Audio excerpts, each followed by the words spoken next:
When you start Excel, the first tab that is active on the ribbon is the Home tab.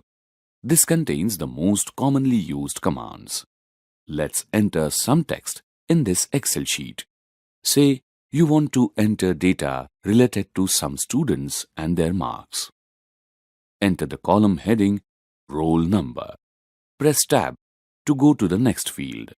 Enter the next heading Name. Then enter the third heading Marks.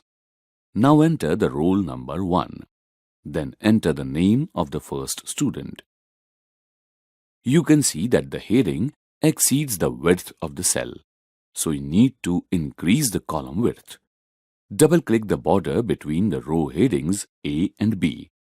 This increases the width of column A according to the length of the entry in that column, which at present is the school's name. Generally, students' names are longer, so let's increase the width of column B.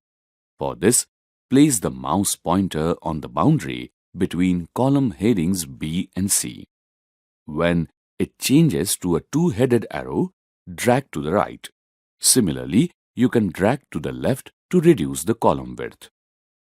Like the column width, you can also adjust the row height by placing your pointer on the appropriate border between the row numbers and dragging downwards or upwards as desired. Now, enter the marks of the first student. Click the next arrow and enter the details of the second student.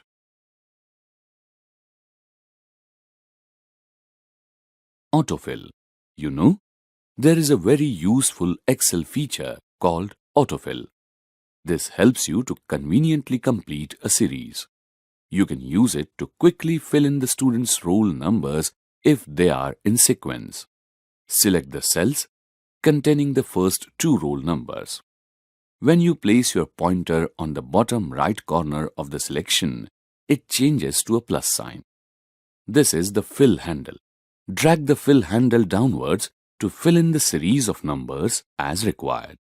You can use the fill handle in many other useful ways. Say, you have the numbers 1000, 2000, 3000 in a worksheet. Excel recognizes this as a series. If you select two or more of these numbers and drag the fill handle, you can extend the series as much as you wish. Even a series written horizontally can be completed in a similar way by selecting and dragging to the right.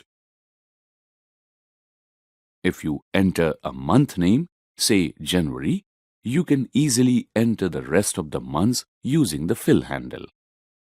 The same can be done for the days of the week. Let's get back to the student data worksheet. Enter the complete data as shown.